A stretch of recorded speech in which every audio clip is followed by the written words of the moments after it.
तंबाकू सेवन जानलेवा है। तंबाकू सेवन न करें, न करने दे। तंबाकू से गुर्दा कैंसर, टीबी इत्यादि रोग होते हैं। तंबाकू सेवन न करें, न करने दें। दोस्तों, आप सभी भाइयों का मेरे तरफ से मेरा नमस्कार है। आप सभी भाइयों और दोस्तों का नीतू यादव एंटरटेनिंग क्लिप्स में स्वागत है। नीतू यादव एंटरटेनिंग क्लिप्स आप सभी भाइयों के लिए एंटरटेनिंग वीडियोस लेके आता रहता है। शॉर्ट वीडियोस, ब्लॉग्स, स्टोरी, गाने, डांस इत्यादि वीडियो आप सभी दोस्तों के लिए लेकर आता रहता है। आप Neetu Yadav entertaining clips channel के माध्यम से आप सभी भाई लोग एंटरटेनिंग करते रहते हैं। जैसा कि मैं बता दूं कि आप सभी भाइयों के लिए ठीक उसी तरह एक बार फिर से नीतू यादव एंटरटेनिंग क्लिप्स एक बहुत ही शानदार वीडियोस लेकर आया है, बहुत ही शानदार स्टोरी लेकर आया है, जिसको आप देखने और सुनने के बाद आप सभी लोग को बहुत अच्छा लगेगा, मुझे इतना विश्वास है। तो भाइयों, आप वीडियोस के अंत तक बने रहिए और पूरी स्टोरी और वीडियोस को पूरे अच्छे से ध्यान से सुनते रहिए, देखते हुए। मैं आशा करता हूँ आप सभी भाइयों का निश्चित रूप से बहुत ही एंटरटेन होगा और बहुत ही अच्छा लगेगा। दोस्तों, दुनिया में जैसा आप जानते हैं कि प्रेम एक ऐसी चीज है जिसका पूरी दुनिया में बहुत ही महत्व है। सभी लोगों में बहुत ही महत्व है और कोई ऐसा व्यक्ति नहीं है जो बिना प्रेम के रहता है। हालांकि ये जरूर कहूँगा कि प्रेम भी कई तरह के होते हैं। किसी को स्त्री से प्रेम होता है, किसी को भाई के प्रति भी प्रेम जो है उसका रूप अलग है। एक स्त्री से प्यार करेंगे उसका रूप अलग है, माता से प्रेम का रूप अलग है, पिता से प्रेम का रूप अलग है, लेकिन प्रेम का बड़ा ही महत्व है। इसी प्रेम के चलते ये सोनी महिवाल, ये राजा, कितने लोग न जाने कितने बड़े बड़े कहानियां हैं। सभी लोग की प्रेम कहानियों के बारे में आप सभी लोग को तो कुछ न कुछ पता ही होगा। जोधा अकबर, ऐसे बहुत सारा, यहाँ तक कि प्रेम से भगवान विष्णु भी नहीं छूते रहे और उनकी भी, जैसा कि कृष्ण लीला में आप सभी लोग देखे ही होंगे, राधा और कृष्ण की प्रेम कहानी कितनी चर्चित है और कितना उसका महान दर्जा मिला है राधा कृष्ण के प्रेम। तो इसी क्रम में मैं आपको बता दूं कि एक ऐसे वीर की कहानी जो अपने आप में एक वीर तो था ही, साथ साथ उसकी बहुत ही बड़ी प्रेम कहानी है और उसकी प्रेम कहानी के बहुत बड़े स्टोरी है और अपने प्रेम के पीछे वो अपनी वीरता का एक छाप छोड़ के गया है इस दुनिया में। यहाँ पे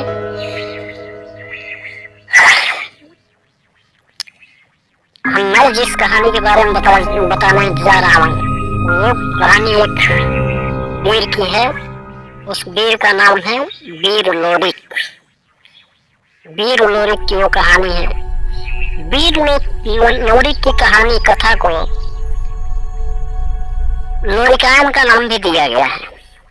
पहले लोरिकायन का भी नाम दिया गया। बिहार और पूर्वी उत्तर प्रदेश में भोजपुरी लोक कथाओं का एक हिस्सा है और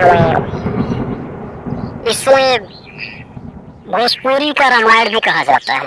एम.एस. पांडे के अनुसार इसको एस.एन. पांडे के अनुसार लोरिकायन को, वीर लोरिक की कहानी को भोजपुरी का रामायण भी कहा जाता है।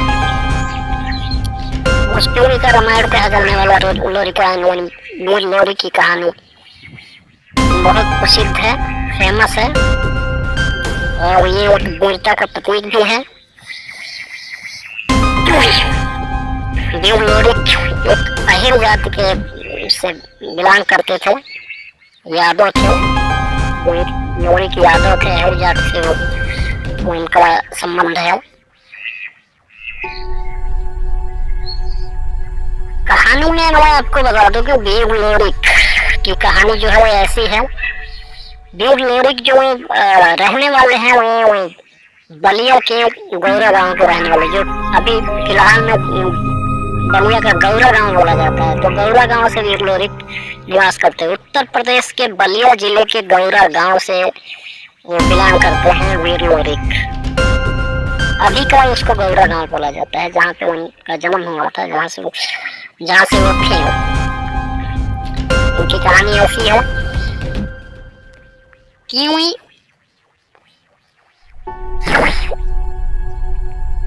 सोन नदी जो है, सोनभद्र में एक सोन नदी है। सोनभद्र में एक सोन नदी है। सोन नदी के तट पे एक गांव है, और पुराने समय में एक अघोरी नाम का एक राज्य था सोन नदी के तट पे।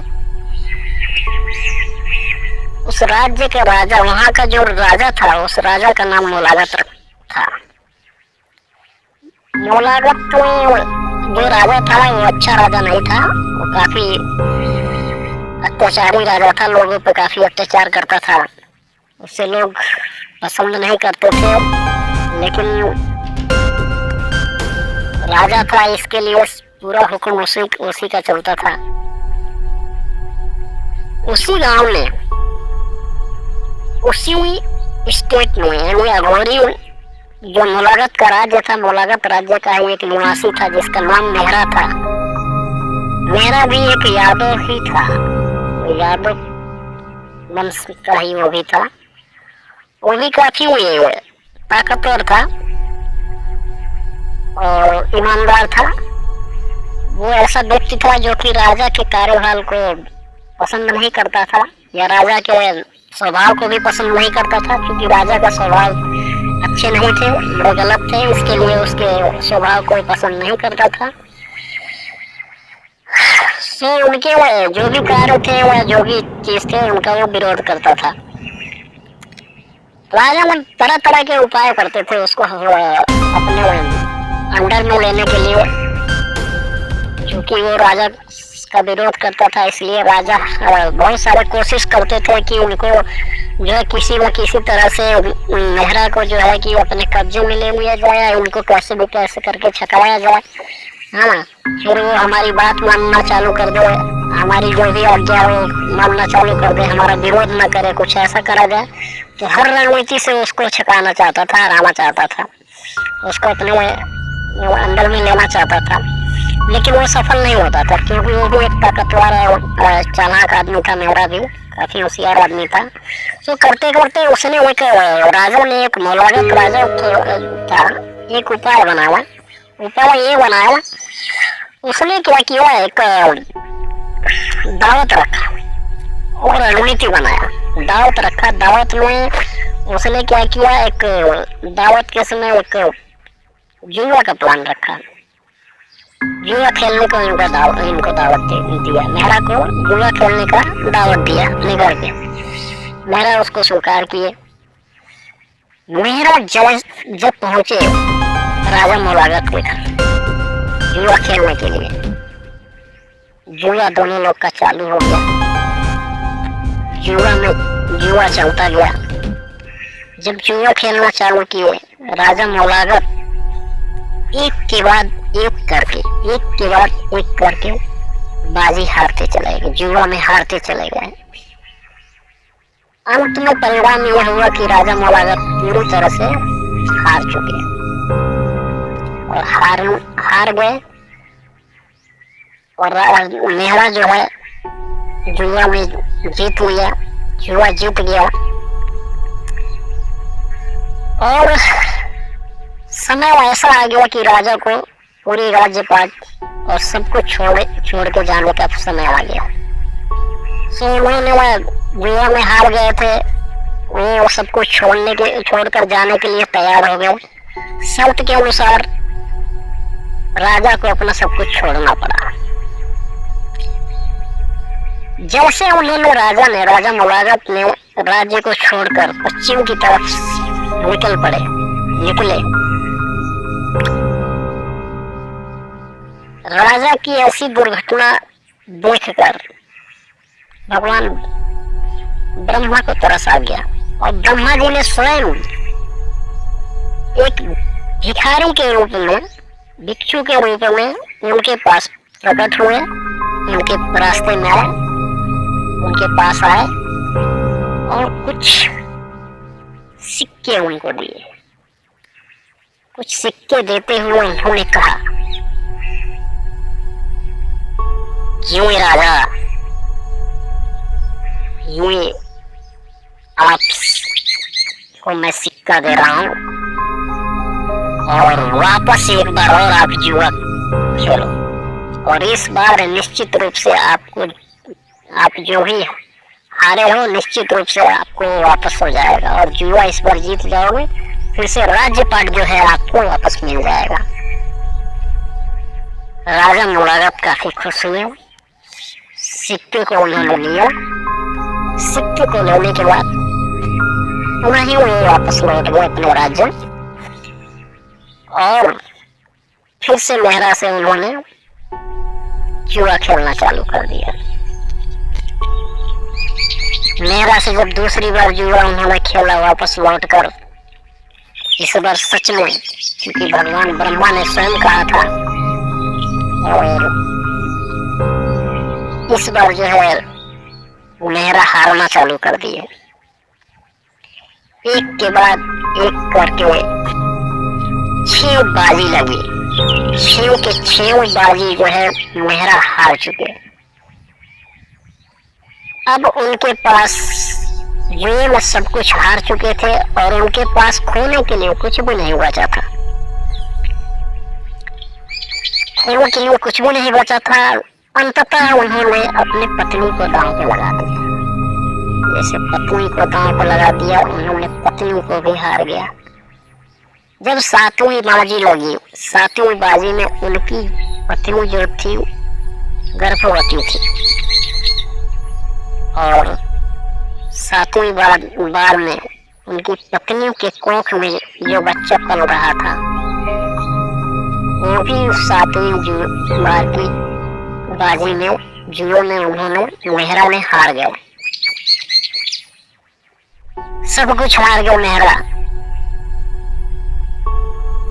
लेकिन जो राजा है काफी होशियार था, उन्होंने क्या है अपनी उदारता दिखाने की कोशिश किया और उदारता दिखाते हुए मेहरा से ऐसा कहते हैं, राजा कहता है कि मैं आपके प्रति काफी उदार ये हूँ, एक काम मैं कर सकता हूँ, अगर आपकी पत्नी के पेट में जो बच्चा पल रहा है वो यदि बेटा होगा तो हमारे वस्त्र बल में काम करेगा, और यदि बेटी होती है तो उनको रानियों की सेवा में नियुक्त किया जाएगा। मेहरा चूंकि हार चुका था, जुए में सब कुछ हार चुका था, वो कुछ भी बोल नहीं पा रहा था, कुछ भी बोलने के लायक था भी नहीं, और मेहरा चले गए। और यहाँ से जो है कहानी बड़ी गजब की मोड़ लेती है भैया दोस्तों। मैं आप लोग को बता दूं, करते करते समय बीतता गया, दिन बीतते गए, घंटे समय सब निकलते गए। मेहरा की 7वीं संतान होती है और 7वीं संतान एक जो है बच्ची के रूप में होती है, यानी मेहरा की पत्नी का एक बच्ची का जन्म होता है, लड़की का जन्म होता है दोस्तों, जिनका अभी जो जिस नाम से उस बच्ची को जाना जाता है उसका नाम मंजरी कहा जाता है उनको। जब बच्ची का जन्म होता है और राजा मेहरा को इस बात का पता लगता है, राजा मोलागत को इस बात का पता चलता है, तो पुनः हुई सैनिकों को उस बच्ची को लेकर आने के लिए बोलता है। जब सैनिक मोलागत के द्वारा भेजे हुए सैनिक जब मेहरा के घर पे जाते हैं और बच्ची को वापस करने के लिए कहते हैं, तो जो बच्ची यानी मंजरी की माँ जो है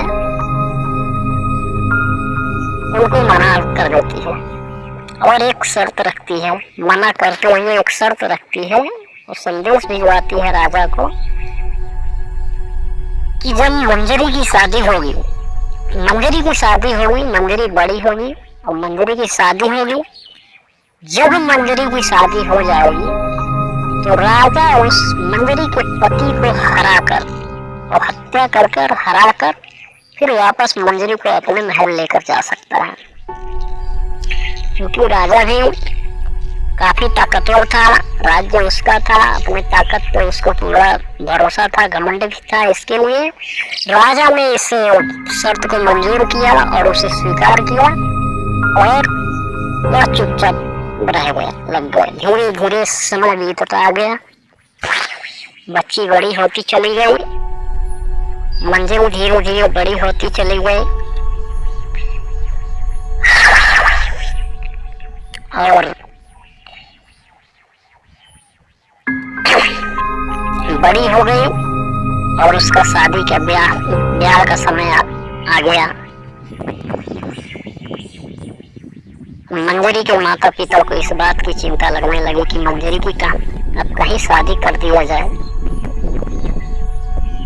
यूं क्यों दोस्तों, मंजरी का ब्याह तो करने की ये लोग सोच रहे थे, उनके माता पिता मेहरा और मेहरा की पत्नी, लेकिन क्योंकि वो राजा के स्वभाव से परिचित थे इसलिए जो है मन में कभी वही आते थे कि मंजरी जो है राजा के पास है, इसलिए वो एक ऐसा कुशल मंजरी का दूल्हा खोज रहे थे जो कि राजा से टक्कर ले सके और उसको परास्त कर सके। यूं इन लोगों को बहुत चिंता होती थी, लेकिन ऐसा उन लोगों को दूल्हा मिले कहाँ से, ऐसा लड़का मिले कहाँ से। लेकिन मंजरी कोई साधारण लड़की नहीं थी, मंजरी एक असाधारण लड़की थी और वो भी दैविक लड़की थी। उसको पता था मंजरी को कि हमारा दूल्हा कौन सा है और हमसे ब्याह जो कौन करेगा और कौन इस राजा मोलागत को परास्त कर सकता है, हरा सकता है, किसके पास इतना ताकत है। फिर स्वयं उसने अपनी पिता से बोलती है, मेहरा से बोलती है, आप जो है बलिया जाइए, बलिया में एक ऐसा देव है जो राजा मोलागत को परास्त कर सकता है और यूं मेरे से शादी कर सकता है, क्योंकि वो पिछले जन्म में भी मेरा प्रेमी था, इसलिए वो ऐसा करेगा, उसी से मेरा ब्याह होगा, शादी होगी। सूर्य मेहरा जो है निकल पड़ते हैं बलिया के लिए। दोस्तों चलते चलते वो बलिया जाते हैं और शादी का प्रस्ताव रखते हैं। शादी का प्रस्ताव रखने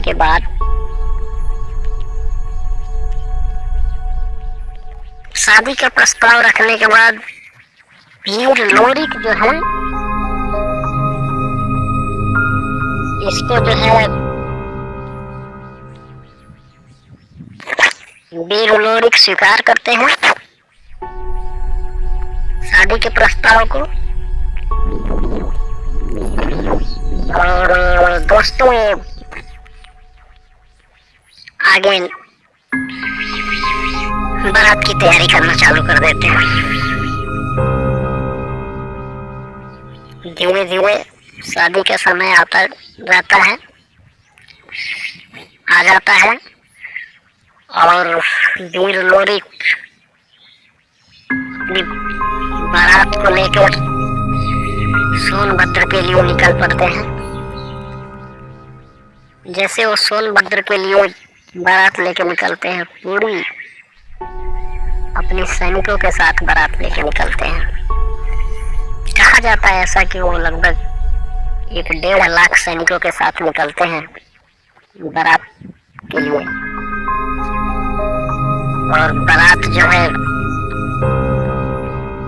धीरे धीरे करते हुए सोनभद्र पहुंचती है। सोनभद्र से आगे अघोरी का जो राज्य रहता है, राज्य के जो सोन नदी है, नदी के तट पे पहुंचती है। लेकिन नदी के तट पे दोस्तों राजा जो मुलागत रहता है, उसने क्या है, अपनी पूरी व्यवस्था करके रखता है, पूरी तैयारी करके रखा है कि कैसे भी हुई बारात जो है हमारे किले तक भी ना पहुंचे। किले तक तो दूर की बात है, सोन नदी को भी पार ना करे, सोन नदी को भी बारात पार ना करे, ऐसी उसकी व्यवस्था रहती है। उन्होंने बारात नदी पार ना करे इसके लिए तरह तरह की रणनीति बना के रखते हैं। बहुत सारी अनगिनत उन्होंने कोशिशें करते हैं, काफी प्रयास करते हैं, लेकिन हर प्रयास जो है राजा मुलागत का विफल हो जाता है। और विफल होने के बाद जो अंततः जो है बारात जो है सोन नदी पार करती है, और पार करने के बाद किले तक पहुंचती है। बारात जब किले तक पहुंचती है दोस्तों, इससे राजा बहुत नाखुश होते हैं, खुश नहीं होते हैं, उनकी सारी रणनीति चूंकि फेल हो गई रहती है। अब जो है जैसे बारात वहां पहुंचती है,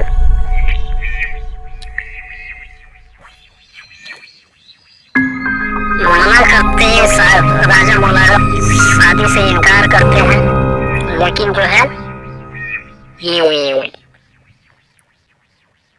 वीर लोरिक नहीं मानते हैं। वीर लोरिक अपने बात पे अडिग रहते हैं, बोलते हैं हम मंजरी से शादी करके ही लौटेंगे और ब्याह करके इस दुल्हन बना के हम बलिया लेकर जाएंगे। अघोरी का राजा भी मुलागत जो है वो काफी घमंडी और अपने ताकत पे काफी उसको घमंड था, इसलिए वो भी इस बात को स्वीकार नहीं करता है। वो भी अपने बात पे अडिग था कि मैं जो है मंजरी को मैं अपने महल लेके जाऊंगा। दोस्तों दोनों अपने अपने बात पे अडिग रहते हैं, जिसके लिए दोनों के बीच युद्ध की शुरुआत होती है। दोस्तों घमासान युद्ध होती है, भयंकर लड़ाई होती है। ऐसा समय आता है जिसमें जो है उस लड़ाई में वीर लोरिक हारते हुए प्रतीत होते हैं। राजा मुलागत बिल्कुल कम नहीं थे, उनके पास काफी ताकत था, सैनिक थे और वीर लोरिक और से और उनके राज्य में पहुंच चुके थे। इसलिए जो है वीर लोरिक जो है वह धीरे धीरे हारते हुए महसूस कर रहे थे, हार रहे थे।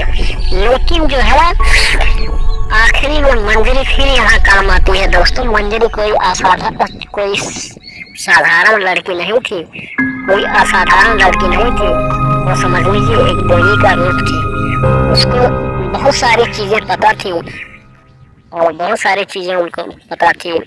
वो लड़की ही मंजरी ही बताती है, वीर लोरिक को कहती है कि आप जो है अघोरी किला के पास एक गोठायो नाम का गांव है, जहाँ पे एक शंकर भगवान महादेव का मंदिर है, शंकर भगवान की मंदिर है। वहां पे आप जाइए, पूजा अर्चना कीजिए महादेव को, शंकर भगवान की पूजा अर्चना कीजिए। आप निश्चित रूप से ये जंग जीत के जाएंगे। वीर लोरिक इस बात से सहमत होते हैं और वीर लोरिक फिर वहां से शंकर भगवान के पास पहुंचते हैं, मंदिर पहुंचते हैं, वहां पे पूजा अर्चना करते हैं। पूजा अर्चना करने के बाद इनको पुनः शक्ति मिलती है दोस्तों। फिर वापस आके आते हैं युद्ध में, और युद्ध दोनों में युद्ध की शुरुआत हो जाती है। घमासान युद्ध होती है, लड़ाइयाँ घमासान होती है। सैनिक इनके सैनिकों और इनके सैनिकों में लड़ाइयाँ चालू होती हैं। मुलागत के पास एक बहुत बड़ी ताकतवर हाथी होती है जिसका नाम था इंद्रावत हाथी। इंद्रावत हाथी उसने भी लड़ाई में भेजता है मुलागत, लेकिन वीर लोरिक कोई कम ताकतवर नहीं था, वो एक वीर योद्धा था। वीर लोरिक इंद्रावत नाम के, मुलागत के इंद्रावत नाम के हाथी को भी नहीं छोड़ते हैं और वो अपने मुक्की से उसको मार के गिरा देते हैं, धराशायी कर देते हैं, और मुक्की से मार के धराशायी कर देते हैं। कहा जाता है दोस्तों,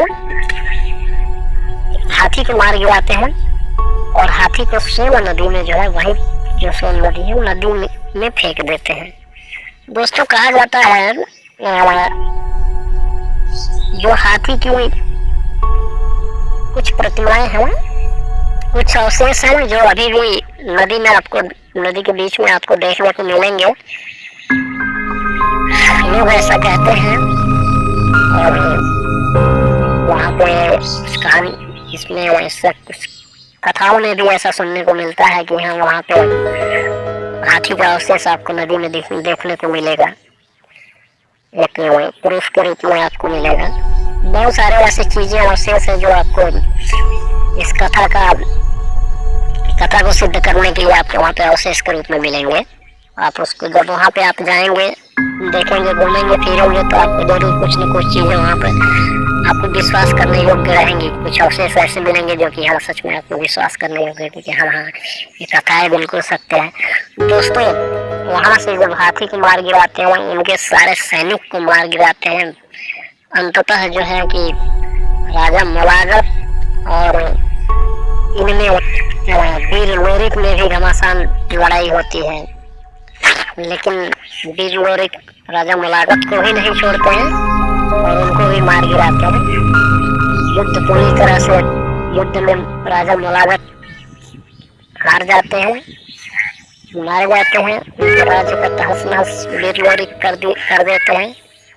और सब कुछ करने के बाद दोस्तों ये मंजरी से ब्याह करते हैं। मंजरी से ब्याह करने के बाद फिर पुनः ब्याह करने के बाद पुनः वापस लौटते हैं अपने बलिया के लिए, अपने घर के लिए जब प्रस्थान करते हैं,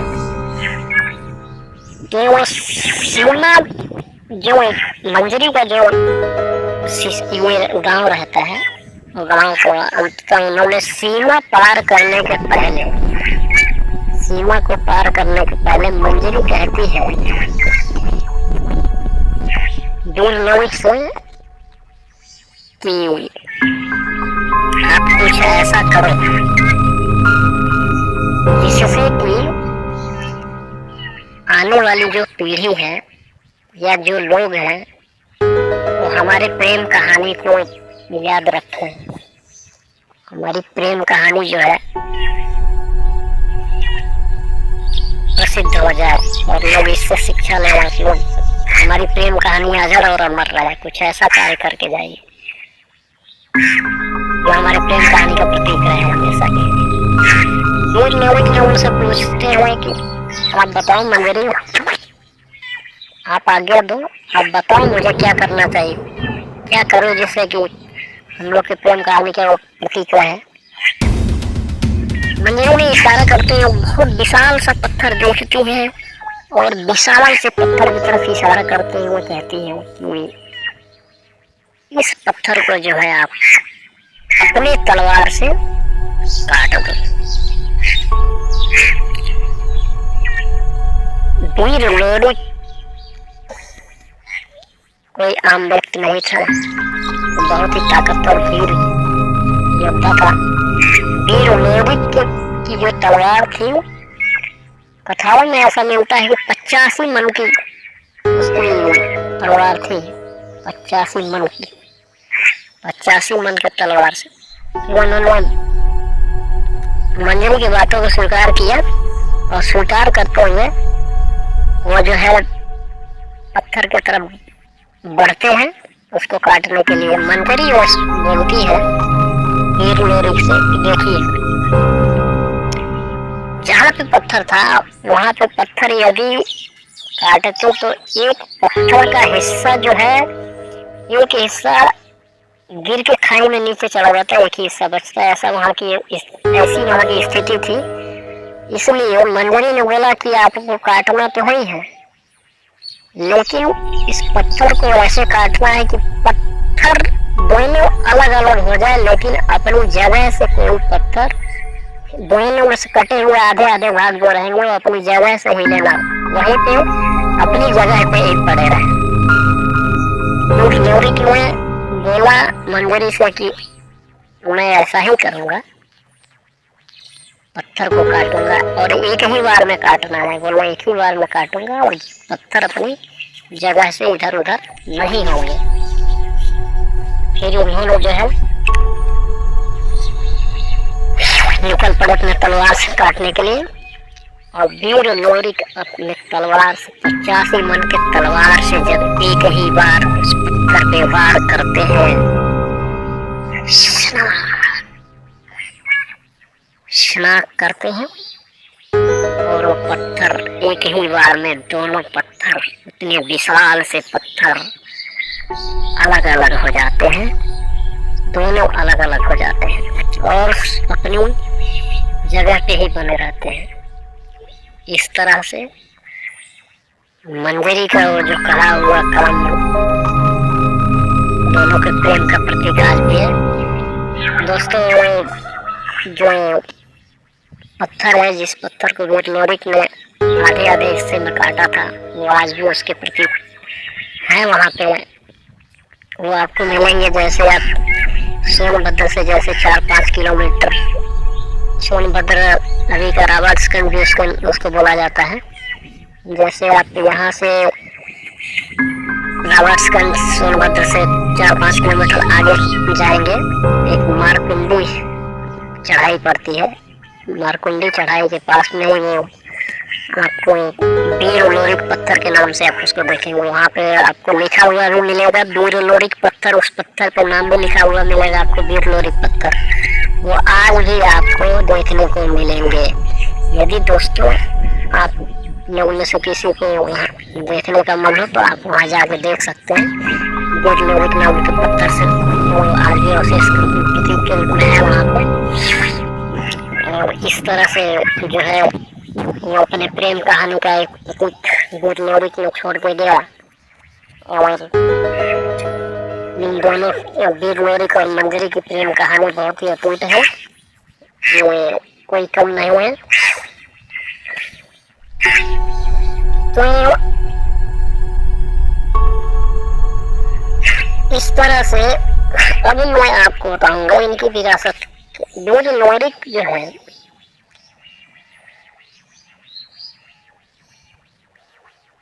सोनभद्र में वीर लोरी जो है पत्थर को वीर लोरी ने अपने और मंजरी के प्यार के प्रतीक को काट दिया था। वीर लोरी का मैं आपको और बता दूं, बलिया में जो है, बलिया में एक उनके नाम से वीर लोरी के नाम से स्टेडियम भी है। वीर लोरी के नाम का एक स्टेडियम भी बनाया गया है। आपको बहुत सारी चीजें वहां पर देखने को मिलेगी।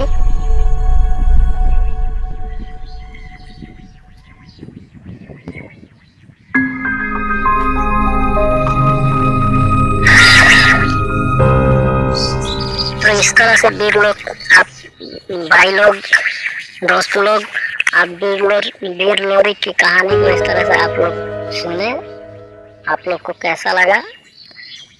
आप लोग को बहुत अच्छा लगा होगा। वीर लोरी की कितनी अच्छी प्रेम कहानी है और कितने वो योद्धा थे, कितने वीर थे। उनकी कथाओं में भी काफी ये है, आपको देखने को मिलेगा।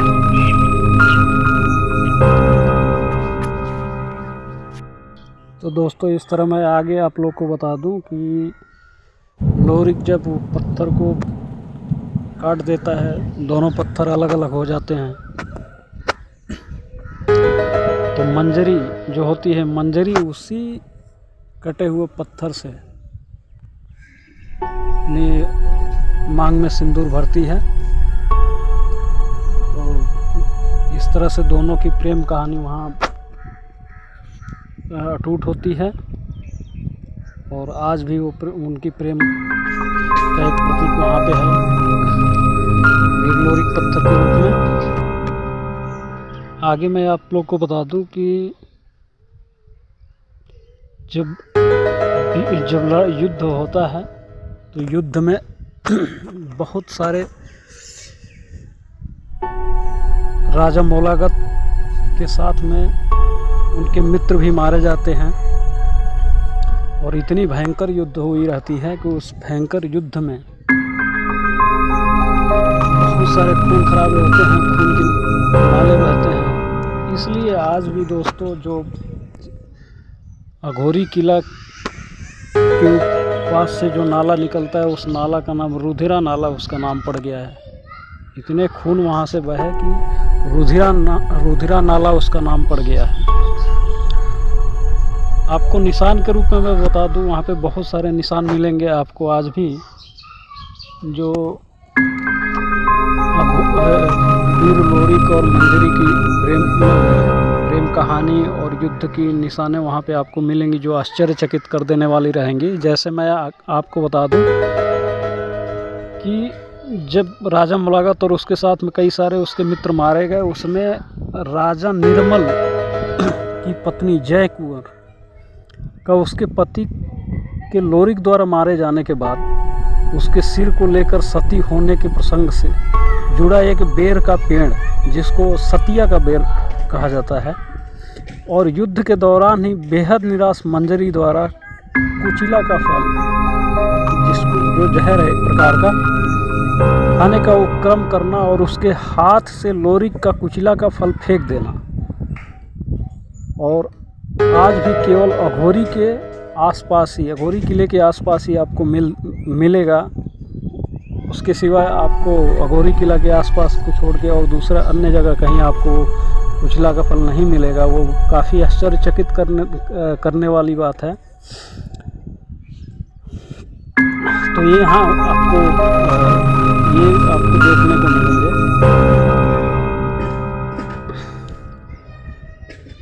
इस तरह से ये दोनों की कहानी आपकी प्रेम कहानी रहेगी। जो वीर लोरिक द्वारा जो पत्थर काटा गया, पत्थर को अलग अलग काटा गया, यह खंडित शिला आज उसी अखंड प्रेम की जीवंत कथा कहती प्रतीत होती है।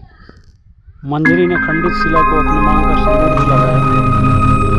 और मैं आपको आगे बता दूं कि यहाँ गोवर्धन पूजा के अवसर पे मेला भी लगते हैं और लोग मेले में काफ़ी भीड़ वहाँ उमड़ता है। लोग आते हैं, उसको देखते हैं और उसकी प्रेम कहानी को देखते हैं, पता करते हैं और वहाँ उससे आप काफ़ी कुछ खंड प्रेम की सीख मिलती है। उत्तर प्रदेश के आल्हा के साथ ही लोरिकी एक बहुत महत्वपूर्ण लोक गाथा है। कहते हैं संस्कृत की मशहूर कृति मृच्छकटिकम का प्रेरणा स्रोत लोरिकायन ही है। पंडित जवाहरलाल नेहरू ने डिस्कवरी ऑफ इंडिया में लोरिकी का उल्लेख किया है। पश्चिमी विद्वानों ने वेवर वर्नाथ, जॉर्ज ग्रियर्सन आदि ने भी लोरिकी पर काफ़ी कुछ लिखा है। लोरिकावन भोजपुरी की सबसे प्रसिद्ध लोक गाथा है। इसका नायक लोरिक ही है। वीर रस से परिपूर्ण इस लोक गीत में नायक लोरिक के जीवन प्रसंगों का जिस भाव से वर्णन करता है वह देखते सुनते ही बनता है। लोरिकी में वीर लोरिक और मंजरी के प्यार के किस्से गाए जाते हैं। लोरिक जी के पिताजी का नाम बुधकुबे था। उनकी 2 रानियां थी, मंजरी और चंदा। उनके बेटे का नाम वीर भोरिक था। उनके बड़े भाई का नाम था सबरू। छत्तीसगढ़ में लोरिकी को चंदनी कहा जाता है। छत्तीसगढ़ के कथानुसार एक रोज पनागर नामक राज्य से बड़ोसराय अपनी पत्नी बोडनीन तथा भाई कठावत और उसकी पत्नी खुलना के साथ गड़गौरा अर्थात आरंग आए। उन्होंने राजा महर को एक पंडवा भैंस का बच्चा जिसका नाम सोनपड़वा रखा गया था भेंट किया। इसी भेंट से राजा महर अति प्रसन्न हुए और बड़ोसराय को बदले में रीवा राज्य दे दिया। बड़ोसराय रावत उनके परिवार सहित रीवा राज्य में राज्य करने लगे। इसी बड़ोसराय का एक पुत्र था बावन और सहोदर का पुत्र था लोरिक। संजोग की बात यह है कि राजा महर की लाडली बेटी और बड़ोसराय का पुत्र बावन कम उम्र थे। राजा महर ने बावन की योग्य समझकर चंदा से उसका विवाह कर दिया, पर कुछ समय व्यतीत हो पाया था कि बावन किसी कारणवश नदी तट पर तपस्या करने चला गया। उधर राजा महर का संदेश आया कि चंदा का गौन कराकर उसे ले जाओ। इस विकट स्थिति में राजा बड़ोसराय को कुछ सूझ नहीं रहा था। अंततः इस विपदा से बचने का उन्हें एक ही उपाय नजर आया। लोरिक जो कि बावन का चचेरा भाई था दूल्हा बनाकर गौना कराने भेज दिया। लोकगीत नाट्य चंदैनी में लोरिक का रूप बड़ा आकर्षण बताया गया है। लोरिक सांवले बदन का बलिष्ठ शरीर वाला था। उसके केस घुंघराले थे।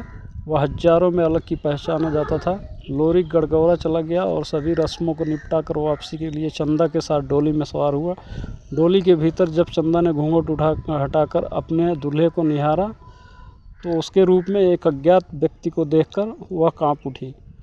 चंदा इतनी भयभीत हो गई कि वह तत्क्षण डोली से कूदकर जंगल की ओर भाग गई। लोरिक भी घबरा गया और चंदा के पीछे भागा। उसने चंदा को रोका और अपना परिचय दिया। जब चंदा ने लोरिक को देखा तब वो उस पर मुग्ध हो गई। लोरिक सीधे उसके मन में समाता चला गया। लोरिक का भी लगभग यही हाल था। यह चंदा के धवल रूप को एक देखते रह गया। दोनों अपनी समस्याएं भूलकर एक दूसरे के रूप जाल में फंस गए। वहीं उनके कोमल और अछूते मन प्रणय के बीच पड़े। दोनों ने एक दूसरे से मिलने का और सदा संग रहने का वचन किया। यदि लोरिक केवल वीर चरित्र होता तो इसे राजा या समुद्र वर्ग के प्रतिनिधि के रूप में चित्रित किया जाता। महाकाव्य अथवा लोक गाथाओं में वीर लोकनायक प्राय उच्च कुल अथवा नरेशी होते हैं। इस आधार पर लोरिक वीर होते हुए भी सामान्य यदुवंशियों के युद्ध कौशल का प्रतीक है। उसके रूप और गुण से सम्मोहित राजकुमारी चंदा अपने पति और घर को त्याग कर प्रेम की ओर अग्रसरित हो गई। इस दोनों के मिलन में जो द्वंद्व और बंधन है उसे पुरुषार्थ ने काटने का प्रयास इस लोक गाथा का गंतव्य है। आधार पर उसे प्रेमाख्यानक लोक गाथा के अंतर्गत सम्मिलित करना समीचीन प्रतीत होता है। उपयुक्त गाथाओं से स्पष्ट है कि लोरिक चंदा की गाथा अत्यंत व्यापक एवं साहित्यिक दृष्टि से महत्वपूर्ण है। यद्यपि उसे अहिरों की जाति धरोहर माना जाता है तथा यह संपूर्ण हिंदी गाथाओं से स्पष्ट है कि लोरिक चंदा की गाथा अत्यंत व्यापक एवं साहित्यिक दृष्टि से महत्वपूर्ण है। यद्यपि इसे अहिरों की जाति धरोहर माना जाता है तथा यह संपूर्ण हिंदी प्रदेश के नहीं वरन दक्षिण भारत में भी लोकप्रिय एवं प्रचलित है। दोस्तों मैं ये बता दूं, लोरिक एक जो है ना लोक विश्रुत ऐतिहासिक नायक था जो बहुत बलशाली और आम लोगों के हित में काम करता था। आम लोगों के हित के लिए वो काफ़ी प्रयास करता था। ताकि उनके आम जन के हितैषी के रूप में पूरा समस्त भारत में वो विख्यात है। उनका जन्म जो है बलिया कि गौरा गांव में एक यादव परिवार में हुआ था। कोई विद्वान उन्हें ईसा के पूर्व का बताते हैं। ऐसा माना जाता है कि ईसा पूर्व के वो थे। ये भी माना जाता है कि लोरिक जो था, लोरिक की जो वंशावली राजा भोज से मिलती जुलती है। लोरिकान पवारों का काव्य माना जाता है। तो दोस्तों, ये रहा वीर लोरिक की कहानी। वीर लोरिक का इसमें प्रेम कहानी तथा काफ़ी अन्य चीज़ें जो आज के समय में अभी भी मौजूदा समय में भी आपको देखने को मिल जाएंगे। उसके प्रतीक उसको जो विश्वास करने योग्य है। जब सोनभद्र ज़िला के अघोरी किले के आसपास जाएंगे तो बहुत सारी चीज़ें आपको देखने को मिलेंगी जिसमें आपको विश्वास करने योग्य मिलेंगी, जो देखते ही आप रह जाएंगे। दोस्तों, तो ये रही, प्रेम की कोई सीमा नहीं रहती है। प्रेम में काफ़ी कुछ आदमी करता है, जैसे वीर लोरिक ने किया। वीर लोरिक ही नहीं, अपने भारत देश में बहुत सारे ऐसे कहानियाँ आपको मिल जाएगी। जैसे हमने शुरुआत में इसका चर्चा भी किया, हीर रांझा, सोनी महिवाल, ऐसे बहुत हैं, राधा कृष्ण, बहुत सारे हैं। तो ऐसी कहानियाँ हैं जिनमें से एक आपका वीर लोरिक की कहानी मैंने आपके सामने रखी है। और आप लोग बताइएगा आपको कहानी कैसा लगा, अच्छा लगा। तो दोस्तों, आप लोग को वीर लोरिक की कहानी, प्रेम कहानी कैसी लगी, ये हमारे कमेंट बॉक्स में आप लोग कमेंट करके बताएंगे। यदि कोई हमारे से आपके सवाल होंगे, वो भी हमारे कमेंट बॉक्स में आप पूछ सकते हैं। मैं उसका रिप्लाई दूंगा, मैं उसका जवाब दूंगा। और सेम ही आप लोग के कमेंट बॉक्स में पूछे गए प्रश्न का उत्तर दूंगा। और भी किसी तरह का कोई डाउट होता है, वो भी मैं उसको आपको क्लियर करूंगा कमेंट बॉक्स में। सो आप लोग मेरे कमेंट बॉक्स में कमेंट ज़रूर करें। यदि वीडियो आपको पसंद आता है तो उसको लाइक करें, शेयर करें और बेल आइकन को दबा दें, ताकि आपका अगले आने वाला वीडियो आपका नोटिफिकेशन आप तक पहुंच सके। क्योंकि अगला वीडियो में वीर लोरिक से संबंधित जो भी अघोरी किला के आसपास की रहेंगे, अघोरी किला के जो भी ये आपके मारकुंडी पहाड़ी, ये सारी चीज़ों का ब्लॉग के माध्यम से मैं आप लोग को वीडियोस बना के ज़रूर दिखाऊंगा। ये वीर लोरिक की कहानी का वीडियोस मेरे दिमाग में तब आया दोस्तों, जब मैंने गया वहाँ और नज़दीक से अघोरी किला को देखा, अघोरी के फोर्ट को देखा, वहाँ के आसपास चीज़ों को देखा। यद्यपि जैसा मैंने आपको इस कहानी में बताया है, वो सारी चीज़ें मुझे वहाँ पे देखने को मिली। मारकुंडी पहाड़ी पे जैसे हमने चढ़ा, वहाँ वीर लोरिक के पत्थर भी मुझे नज़र आए। वीर लोरिक पत्थर के नाम से वहाँ वीर लोरिक पत्थर ऐसा लिखा हुआ भी दिखा मुझे। सारी चीज़ें दिखी। मेरे दिमाग में तभी आया था कि इतनी बड़ी लोक गाथा है, जो क्यों ना हमारे अपने व्यूअरों, हमारे जो व्यूअर हैं, हमारे दोस्त लोग हैं, उन सभी के सामने मैं इस लोक गाथा को रखूं, इस भोजपुरी के रामायण को आप सभी के सामने रखूं। निश्चित रूप से हमारे भाई लोग, हमारे व्यूअर लोग को ज़रूर ये कहानी पसंद आएगी, प्रेम गाथा पसंद आएगी, जो कि बहुत पुरानी है और एक वीरता का प्रतीक भी है। ये कहानी ज़रूर ही पसंद आएगी, ये दिमाग में हमने सोचा और आप तक पहुंचाने का मेरा ये कोशिश